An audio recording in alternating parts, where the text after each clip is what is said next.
Les corps de ces 14 personnes ont été découverts à l'intérieur de la maison de Ronald Jane Simmons. Mais le cauchemar ne s'est pas arrêté là.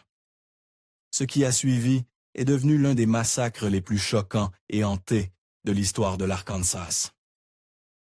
En Arkansas, les enquêteurs continuent d'explorer l'un des pires cas de meurtre de masse de la nation. Ronald Gene Simmons était déjà connu pour sa violence, mais rien n'avait préparé quiconque aux vérités horrifiantes qui allaient secouer l'Arkansas de 1987 jusqu'à aujourd'hui. Et quand je dis hanté, je veux dire que chaque détail est glaçant. Donc, si les histoires d'inceste, d'abus et de meurtre ne sont pas votre tasse de thé, vous devriez peut-être y réfléchir à 2 fois. Car c'est une affaire que vous n'oublierez jamais. Il m'a regardé avec cette arme et l'a pointée sur moi. Il avait ce sourire affreux sur le visage, et il avait l'air fou. Il avait l'air fou, comme un chien enragé vous regarderait. Un chien enragé, un reclus, un étrange et un gentil gars. Toutes ces descriptions de cet homme. Jusqu'à présent, Gene Simmons n'a rien dit à la police, n'a montré aucune émotion, sauf à la mention de la famille. Bien avant les gros titres, avant l'horreur qui allait choquer le pays, il n'y avait qu'un garçon. En colère, agité et déjà sur un chemin que personne n'aurait pu prédire. Ronald Gene Simmons n'est pas né monstre, mais la vie ne lui a certainement pas offert la paix. Il est venu au monde le 15 juillet 1940, à Chicago, Illinois, à une époque de guerre et de changement. Mais il n'a pas fallu longtemps pour que tout s'effondre. Alors que Ronald n'était qu'un bambin, la tragédie a frappé. Son père, William Simmons, est mort subitement d'une crise cardiaque. Une perte dévastatrice comme celle-ci peut secouer n'importe quel enfant, mais Ronald n'a pas eu beaucoup de temps pour faire son deuil. Moins d'1 an plus tard, sa mère s'est remariée. Son nouveau mari, William D.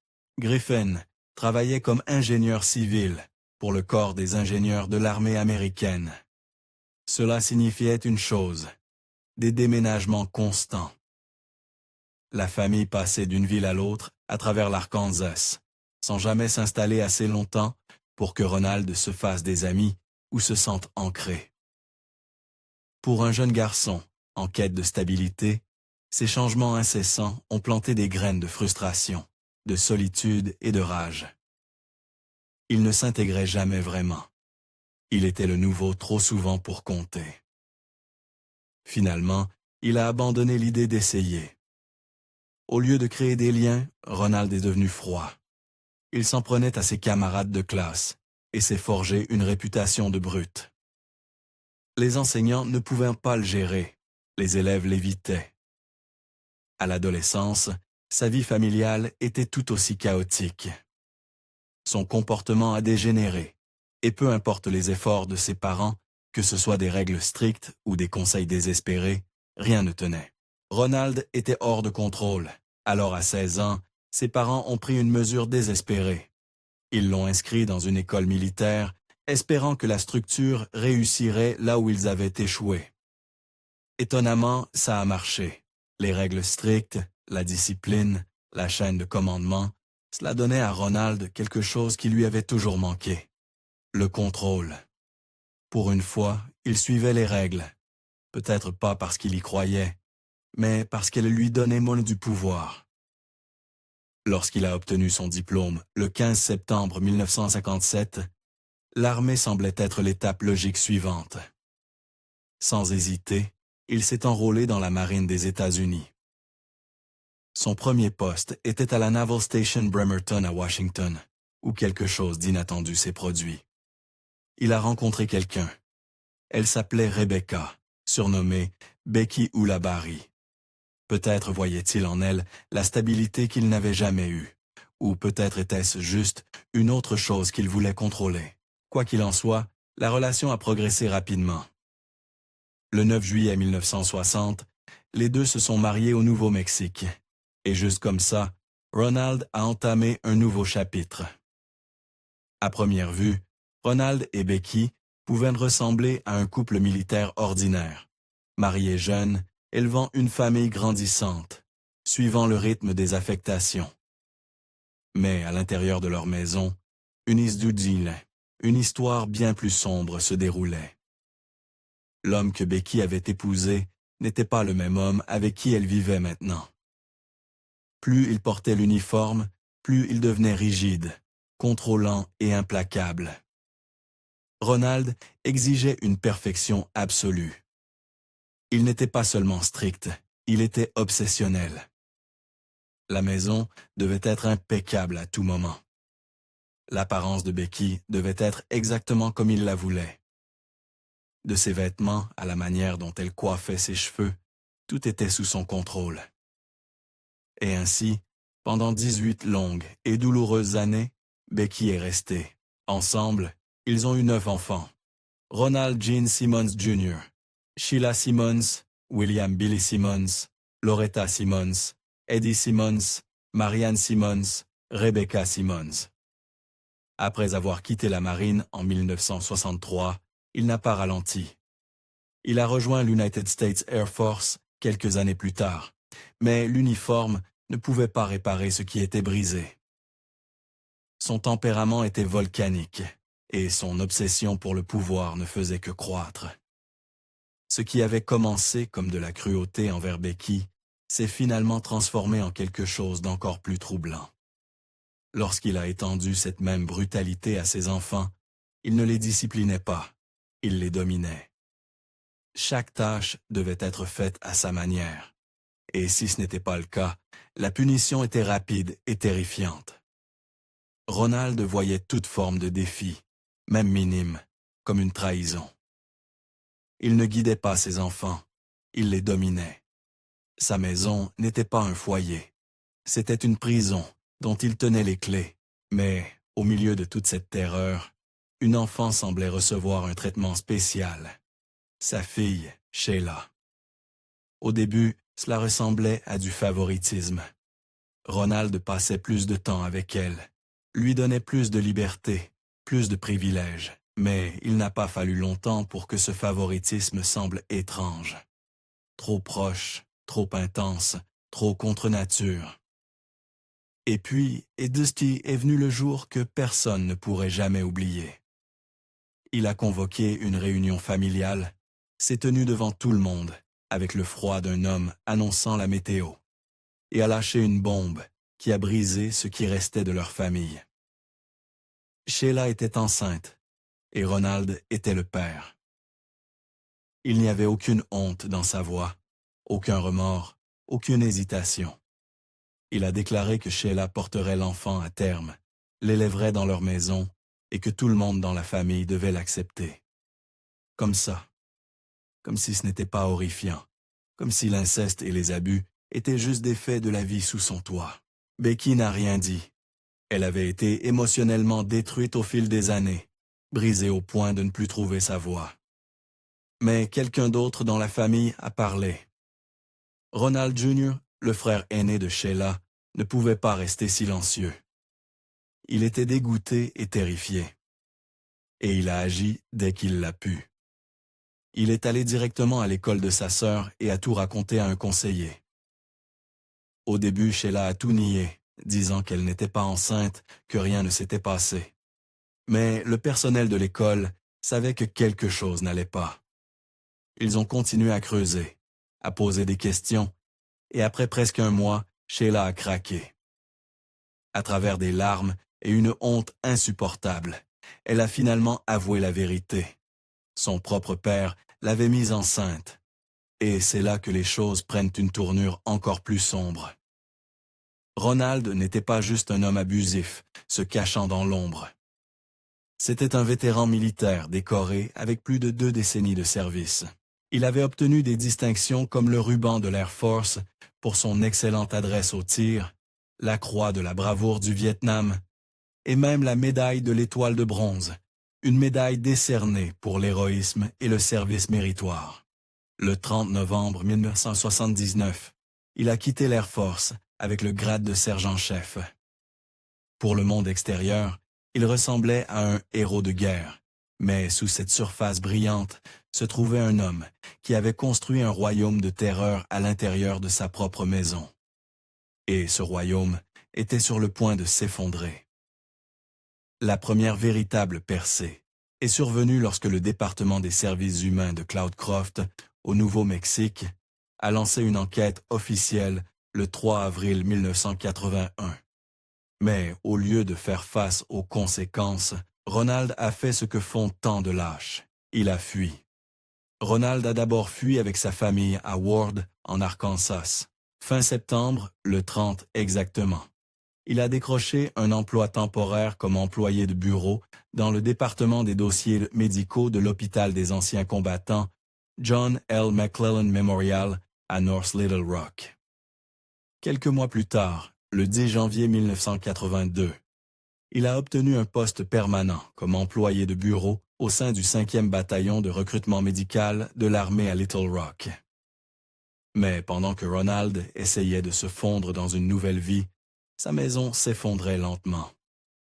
Son fils William ne voulait rien avoir à faire avec le déménagement et est resté au Nouveau-Mexique avec ses amis du lycée. Et Becky, après les accusations d'inceste, elle en avait fini. Émotionnellement absente et ne partageant plus le lit de Ronald. Toujours à Ward, Ronald a fait l'impensable une fois de plus. Il a mis sa fille Sheila enceinte pour la 2e fois. La grossesse n'est pas arrivée à terme. Début 1983, elle a été interrompue par le docteur Shuaiton à Dermott. Puis, le 12 juin de la même année, la famille a acheté une petite ferme isolée, trop loin de Little Rock pour faire la navette, comme Ronald l'a dit. C'était 14 acres de terrain accidentés dans le comté de Pope, à un peu plus de 6 miles au nord de Dover. Il l'appelait Mockingbird Hill, un nom qui allait les hanter. Ronald a quitté son emploi de recrutement en août de cette année-là et s'est retiré dans leur nouvelle cachette, loin des regards de la société.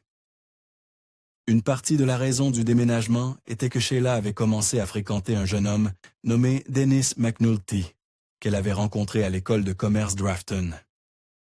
Elle étudiait pour devenir secrétaire et Dennis s'intéressait aux communications radio. La distance n'effrayait pas Dennis le moins du monde. Il faisait régulièrement les 170 miles aller-retour pour la voir, déterminé à maintenir leur relation malgré l'isolement étrange de la famille. Mockingbird Hill était situé sur une crête basse près de la Highway 7 de l'Arkansas, dans la petite communauté de Blinken-Ulmisset à Pleasant Grove. Les environs, une église, un cimetière, un magasin de coin et un terrain de camping rudimentaire étaient exactement comme Ronald les aimait. Dès les 2 premiers jours après leur emménagement, il a planté un panneau « Défense d'entrée » dans la terre et a commencé à entourer la propriété de barbelés, coupant sa famille du monde extérieur. Leur maison était une unité mobile de 5 chambres, avec 2 pièces supplémentaires sous un toit prolongé. Le salon était assez confortable avec sa cheminée, mais tout le reste de la cuisine aux chambres était étroit et exigu. Le chauffage, quasi inexistant. Ils avaient un seul poêle à bois pour se réchauffer et une seule unité de climatisation pour lutter contre la chaleur de l'été. Il y avait un téléphone sur la propriété, mais Ronald refusait qu'on le raccorde. Pas d'appel entrant, pas d'appel sortant. Il voulait un contrôle total. La plomberie était aussi une blague. Pas de toilette fonctionnelle à l'intérieur, juste 2 latrines extérieures. Pour rendre les choses encore plus étranges, Ronald a construit une haute clôture de confidentialité improvisée autour de l'endroit. Certaines parties s'élevaient à 10 pieds de haut, et juste avant Noël, il a ordonné à la famille de creuser une nouvelle fosse pour les latrines dans la cour. Ce qu'il ne savait pas alors, c'était que cette fosse deviendrait une tombe, pour des secrets bien plus sombres qu'il ne pouvait l'imaginer. Pendant ce temps, William essayait de réparer les choses avec sa femme séparée, Wilma. Le plan était que leur fille de 3 ans, Barbara, reste temporairement à Mockingbird Hill, pendant qu'il réglait les choses avec Wilma. Il prévoyait même de se remarier en février 1988. William est arrivé à la ferme le 21 décembre, mais Wilma a dû rester au Nouveau-Mexique pour Noël. L'argent était trop juste pour le voyage. De retour à la ferme, Ronald était devenu une ombre de lui-même, s'enfonçant de plus en plus dans l'isolement. Il s'enfermait dans sa chambre privée que personne, pas même Becky, n'osait pénétrer. Sa sœur, Edith Nesby, raconterait plus tard que Ronald gardait la porte verrouillée, qu'il soit à l'intérieur ou non. Il était silencieux, avare, et avait un regard vide qui pouvait figer une personne sur place. Même ses enfants avaient peur de lui. Il leur faisait faire des tâches inutiles et punitives, comme transporter des seaux de 5 gallons de terre sur des collines escarpées sans raison. Loretta, âgée de 17 ans, a dit un jour à un camarade de classe « Mon père n'est qu'un ivrogne. Toujours avec une bière à la main, toujours à disparaître dans cette pièce malodorante où personne d'autre ne peut entrer. » Comme mentionné plus tôt, Ronald était autrefois une force avec laquelle il fallait compter, grâce à ses réalisations militaires. Mais lorsqu'il est entré dans la vie civile, il s'est retrouvé à occuper des emplois subalternes qui blessaient son ego. Puis, par un coup du sort, il a décroché un poste de commis dans un cabinet juridique local. Pendant un moment, il semblait qu'il pourrait se ressaisir. Sa ponctualité et sa discipline rigide impressionnaient les supérieurs. Mais sous cette surface bien habillée, la même obscurité persistait, et elle a explosé lorsqu'il a fait des avances sexuelles non désirées et chargées à une collègue de travail. La femme a été brisée. Heureusement, elle a eu le courage de parler. Ronald a été licencié sur le champ, mais au lieu de faire face aux conséquences, il a réécrit l'histoire dans son esprit, se convainquant qu'il était la victime, qu'il avait droit à l'attention d'une femme et que les femmes cherchaient à le détruire. Les femmes n'étaient pas des personnes, elles étaient des objets à contrôler ou à jeter. Peu après, il a trouvé un autre emploi chez Woodline Motor Freight Company. Il s'est promis de se comporter, surtout avec ses collègues féminines. Extérieurement, il gardait ses distances. Intérieurement, son ressentiment grandissait. Il méprisait les femmes. Il méprisait le monde civil. Les règles strictes et le rang de l'armée lui manquaient. Le respect instantané, le contrôle. Maintenant, il n'était qu'un inconnu dans une ville qui ne connaissait pas son nom, répondant à des gens qu'il ne respectait pas, et, pire encore, qu'il ne pouvait pas contrôler. Puis est arrivée Joyce Ellen Butts, sa nouvelle patronne. Une femme. Pour Ronald, c'était intolérable. Prendre des ordres d'une femme qui n'avait pas peur de lui le mettait dans une rage folle. Il est devenu ouvertement insubordonné et franchement hostile. Il n'a pas fallu longtemps avant qu'il ne soit licencié à nouveau. Mais dans son esprit tordu, il n'était toujours pas le problème. Il blâmait les femmes de l'Arkansas pour sa chute, croyant qu'elles le sabotaient par méchanceté. Il n'a jamais envisagé que c'était peut-être sa propre haine et sa violence qui repoussèrent les gens. À ce moment-là, la maison autrefois animée des Simmons commençait à se vider. Les enfants grandissaient et partaient. John, l'aîné, s'était marié et avait déménagé avant que la famille ne quitte le Nouveau-Mexique. Sheila, qui avait survécu à des années de traumatisme indescriptible sous le toit de Ronald, s'était également mariée et élevait sa fille Sylvia, l'enfant engendré par son propre père. William avait décroché un poste de manager chez Hardee's et épousé Renata May, construisant une nouvelle vie à Fortis. Loretta, une étudiante brillante, approchait de la remise des diplômes.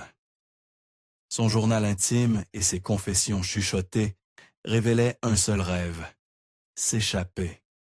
Tout le monde pouvait le voir dans ses yeux. Elle comptait les jours.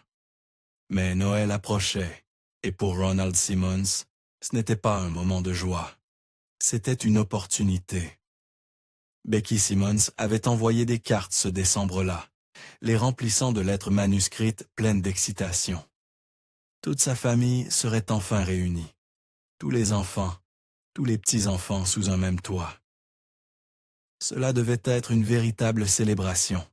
Mais alors que Becky imaginait de la joie, Ronald avait déjà commencé à planifier quelque chose de bien plus sinistre. Des semaines avant les vacances, il avait ordonné à ses enfants de creuser un trou large et profond dans la cour arrière.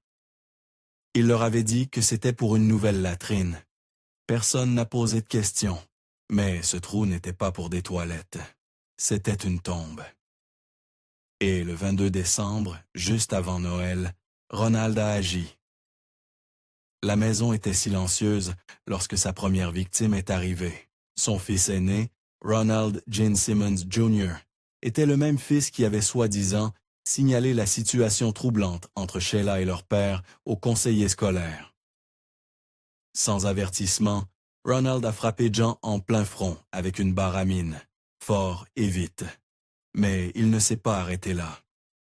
Alimenté par une rage incontrôlable, Ronald a continué à frapper, écrasant le visage de Jean jusqu'à ce que son nez soit brisé. Puis, pour être absolument certain qu'il n'y avait aucune chance de survie, il a porté un dernier coup brutal au crâne de son fils. Et si cela ne suffisait pas, Ronald a piétiné l'entrejambe de Jen, confirmant que son fils était totalement inconscient. Certains disent que l'attaque sauvage de Ronald n'était pas seulement une fureur aveugle. C'était une vengeance froide et calculée. Après tout, Jean était celui qui avait exposé le secret monstrueux de son père à l'école. Becky a entendu les sons terrifiants des coups résonner à travers la maison et s'est prudemment avancée pour voir ce qui se passait. Mais Ronald, toujours attentif à toute interruption, a entendu ses pas et s'est rapidement caché dans l'ombre. Quand Becky a trébuché sur la vision horrifiée de son fils couvert de sang, le choc l'a submergée. Elle était tellement bouleversée qu'elle n'a même pas remarqué Ronald, qui se glissait derrière elle. Avant qu'elle ne puisse réagir, Ronald a balancé la barre à mine avec une force brutale sur ses épaules, la projetant au sol. Ses yeux brûlaient d'un feu sombre et vengeur. Il blâmait Becky pour la rébellion de ses enfants, la voyant comme la cause de l'effondrement de sa famille. Alors que Becky rampait au sol, désespérée de s'échapper, Ronald l'a frappée encore et encore, brisant des côtes à chaque coup impitoyable. Déterminé à infliger autant de douleur que possible, il a retourné les dents déchiquetées de la barre à mine contre sa chair, arrachant des morceaux de peau. Lorsqu'il a fini, Becky était sans vie, mais Ronald n'était pas satisfait. Pour être certain, il a sorti un pistolet de calibre .22 et a tiré une dernière balle à l'arrière de sa tête. Le coup de feu a réveillé Barbara, la petite fille de Ronald, et la fille de Jean Jr., âgée de 3 ans. Elle a commencé à pleurer, de petits sanglots effrayés qui sont rapidement devenus agaçants pour Ronald. Cachant le pistolet derrière son dos, il est entré dans sa chambre, prétendant la consoler. Ses bras l'ont entouré, mais ensuite, ils se sont resserrés autour de son cou. Ses mains ont serré sans pitié, coupant le dernier souffle désespéré du petit corps de Barbara. Froid et méthodique, Ronald a traîné les corps de ceux qu'il avait tués jusqu'à la fosse septique, celle qu'il avait forcé les enfants à creuser lorsqu'ils avaient emménagé dans la propriété isolée. Barbara s'était mouillée de peur alors qu'elle était étouffée à mort. Ronald a placé son corps dans un sac poubelle et l'a jeté à côté de celui de sa grand-mère. Pour s'assurer qu'aucun animal charognard ne viendrait perturber la scène macabre, il a entouré la fosse de barbelés. Enfin, il a aspergé les corps de kérosène, masquant temporairement l'odeur nauséabonde de la décomposition. Selon les rapports, la prochaine victime de Ronald était sa fille de 17 ans, Loretta. Sa ressemblance frappante avec Sheila, la fille qui l'avait trahi, a déclenché une rage violente en lui. Il a traîné Loretta dans le salon, enfonçant son visage dans un tonneau d'eau glacée. Elle s'est battue avec une force désespérée, mais l'emprise de Ronald était inébranlable. Lorsqu'elle est finalement devenue immobile, Il a porté son corps sans vie jusqu'à la fosse avec les autres. Les 3 enfants restants, Eddie, Marianne et Becky, ont connu le même sort tragique, tués et jetés dans la fosse également.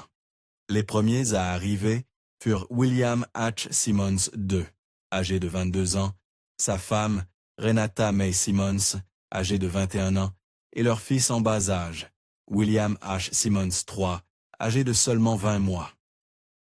À Fort State, Ronald a abattu les 2 adultes dans la salle à manger, puis a recouvert leur corps de manteaux et de couvertures, les laissant draper sur la table à manger. Le nourrisson a été étranglé et noyé, puis placé dans le coffre d'une voiture garée derrière la maison des Simmons. Peu après, la fille de Ronald, Sheila, âgée de 24 ans, est arrivée avec son mari, Dennis Raymond McNulty, âgé de 33 ans, et leurs 2 enfants, Sylvia, 7 ans, et Mike Hall, 21 mois. En entrant, ils ont fait quelques pas prudents, avant de se figer d'horreur devant la vision des corps soigneusement alignés en rang. Et comme il l'avait fait auparavant, Ronald a alors déchaîné sa rage en tirant sur Sheila et Dennis. Mais le cauchemar ne s'est pas arrêté là. Saisissant leur petit-fils de 21 mois, il a étranglé l'enfant sans défense à mort dans un acte impitoyable qui défie l'entendement.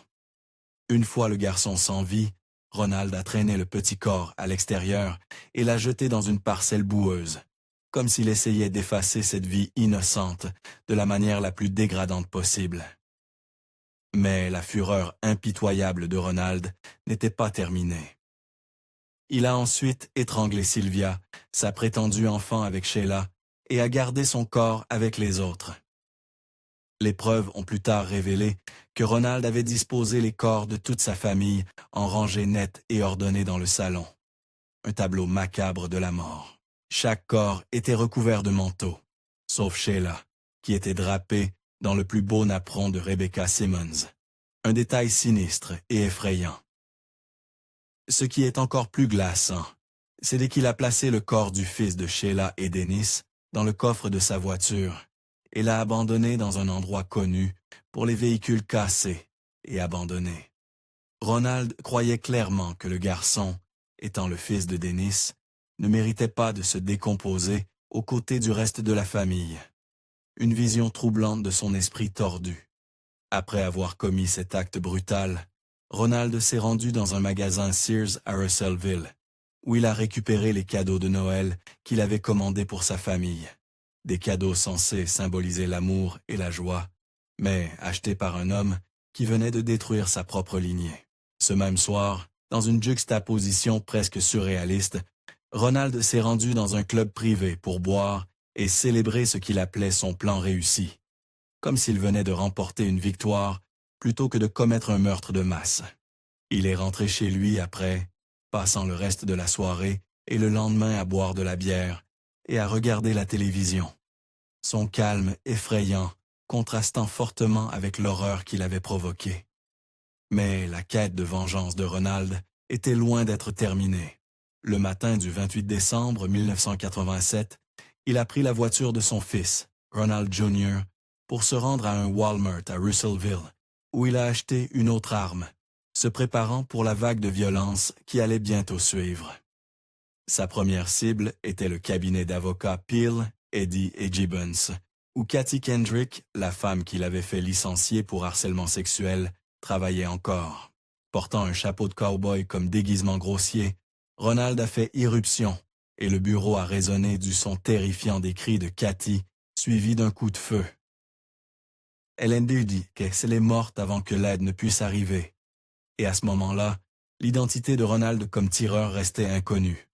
Le carnage de Ronald ne s'est pas arrêté là. Ensuite, il a attaqué la Taylor Oil Company, où il a blessé Russell Taylor, le propriétaire du Sinclair Mini Mart dont Ronald avait récemment démissionné.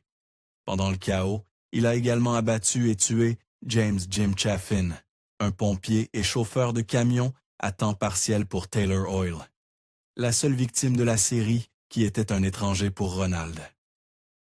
Après avoir manqué un autre employé, Ronald a quitté le bâtiment et s'est dirigé vers le Sinclair Mini Mart, où il a tiré et blessé Roberta Woolery et David Saylor. Sa dernière étape fut la Woodline Motor Freight Company, où il a trouvé son ancienne superviseure, Joyce Butts, et lui a tiré dans la tête et la poitrine, la blessant grièvement. Dans un moment glaçant, il a ensuite pris l'employé Vicky Jackson en otage sous la menace d'une arme dans le bureau informatique et lui a ordonné d'appeler la police, lui demandant de leur dire « Je suis venu faire ce que je voulais faire. C'est fini maintenant. J'ai eu tous ceux qui voulaient me faire du mal. » 9 autres corps ont été trouvés ce matin à Dover. Les victimes pourraient être l'épouse, les enfants et les petits-enfants du tireur. Le bilan s'élève maintenant à 16 morts dans une affaire de meurtre en Arkansas. L'enquête policière a pris une tournure sombre lorsque les officiers ont fouillé la maison de Ronald et ont découvert les corps de 14 membres de la famille cachés à l'intérieur. L'horreur a stupéfié toute la communauté. Ronald a été envoyé pour une évaluation psychiatrique, mais les médecins l'ont déclaré sain d'esprit, ce qui signifie qu'il savait exactement ce qu'il faisait. Il est apparu plus tard que Becky, sa femme, économisait secrètement de l'argent pour le quitter, et elle n'était pas seule. Leurs 3 enfants aînés, tous adultes, travaillaient ensemble pour l'aider à s'échapper. Dans une lettre manuscrite à son fils, William, Becky se qualifiait de prisonnière. « Papa m'a gardée comme une prisonnière », écrivait-elle. « Chaque fois que je pense à la liberté, je veux sortir le plus vite possible. » Ces lettres parlaient de solitude, de peur et d'un rêve de joie simple, comme avoir un téléphone, aller à l'église ou voir ses enfants quand elle le voulait. Elle l'appelait même « Gros lard » dans des lettres qu'elle n'a jamais osé envoyer, et disait à Sheila qu'elle ne voulait rien lui donner, pas même de la pitié. Les amis de Loretta disaient qu'elle savait que sa mère voulait partir, mais craignait de ne pas pouvoir subvenir aux besoins des enfants. Becky espérait que Loretta vivrait avec son frère Ronald Jr. à San Antonio, loin du cauchemar à la maison. Ses frères et sœurs l'ont remarqué aussi. La sœur de Becky disait que Ronald devenait de plus en plus étrange chaque année. Son frère disait que Ronald avait transformé leur maison en prison. Après que l'inceste a été révélé, Ronald a perdu le contrôle. La famille l'évitait et le respect et la peur avaient disparu. C'est ce qui l'a brisé. Un indice glaçant a tout scellé. Une lettre que Ronald a écrite à Sheila, furieux qu'elle l'ait dénoncé comme le père de son enfant. « Je te verrai en enfer », écrivait-il. Lorsque les procureurs ont présenté cette lettre au tribunal, Ronald a craqué. Il a frappé l'un d'eux au visage et s'est jeté sur l'arme d'un adjoint. L'homme qui avait contrôlé sa famille par la peur ne pouvait plus se contrôler lui-même. Il ne voulait pas seulement les détruire, il voulait s'assurer qu'ils ne s'échappent jamais. Lors de son premier procès pour les meurtres de Kathy Kendrick et Jim Chaffin, Ronald a été reconnu coupable le 12 mai 1988 et condamné à mort. Remarquablement, la sélection du jury a pris moins de 6 heures. Le 16 mai, le juge John Samuel Patterson l'a condamné à la mort par injection létale, plus 147 ans de prison. Ronald a refusé tous les droits d'appel, déclarant publiquement « Moi, Ronald Gene Simmons Sr., veux qu'il soit connu que c'est mon souhait et mon désir qu'absolument aucune action ne soit entreprise par quiconque pour faire appel ou modifier cette sentence de quelque manière que ce soit. » Il est également respectueusement requis que cette sentence soit exécutée rapidement. Son refus d'appel était inébranlable alors qu'il faisait face à son procès suivant pour les meurtres de ses 14 membres de la famille. Le 10 février 1989, il a été à nouveau reconnu coupable et condamné à mort par injection létale. À ceux qui s'opposaient à la peine de mort, il a déclaré froidement « Dans mon cas particulier, toute peine autre que la mort serait une punition cruelle et inhabituelle. » Le tribunal a tenu une audience et a jugé que sa décision de renoncer à d'autres procédures était consciente et intelligente. L'affaire de Ronald a même atteint la Cour suprême des États-Unis dans l'affaire Whitmore contre Arkansas, après qu'un autre condamné à mort, Jonas Whitmore, a tenté de forcer un appel en son nom. Whitmore et le révérend Louis Frone ont soutenu que le refus d'appel de Ronald menaçait les droits d'appel des autres détenus. Mais par un vote de 7 contre 2, la Cour suprême a rejeté cet effort. En raison des querelles juridiques en cours, l'exécution de Ronald a été retardée et il a passé son temps dans le couloir de la mort isolé des autres prisonniers qui menaçaient constamment sa vie pour avoir refusé de faire appel et ainsi compromis leur chance de battre les condamnations à mort. Le 31 mai 1990, le gouverneur Bill Clinton a signé le deuxième mandat d'exécution de Ronald, fixant sa mort au 25 juin 1990, l'exécution la plus rapide après la condamnation dans l'histoire des États-Unis depuis le rétablissement de la peine de mort en 1976. Ronald a refusé tous les visiteurs, y compris les avocats et le clergé, choisissant de faire face à la mort seul. Ses derniers mots étaient glaçants et délibérés. La justice retardée sera enfin rendue est un homicide justifiable.